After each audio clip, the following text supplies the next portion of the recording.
আজকে আমি আপনাদের দেখাবো আমি যে পরীক্ষামূলকভাবে ফিলিপাইন কালো আখটা লাগিয়েছিলাম সেটা বর্তমান অবস্থা। এ হচ্ছে পুরো গাছ, এটাই আমাদের প্রথম সারির লাইন। আরও যেগুলো আছে এগুলো ওই সামনের দিকে দেখতে পাচ্ছেন, যেগুলো ছোট হয়ে আছে।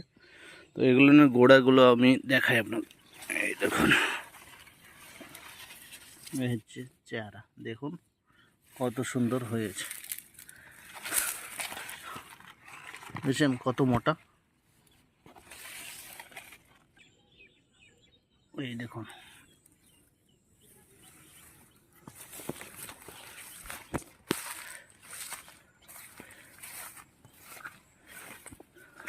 এইখানে দেখুন কি অবস্থা, কত মোটা, দেখতে পাচ্ছেন। মনে হচ্ছে এক ধরনের বাঁশ হয় আমাদের এইদিকে, যেটা আমরা তল্লা বাঁশ বলি, সেই তল্লা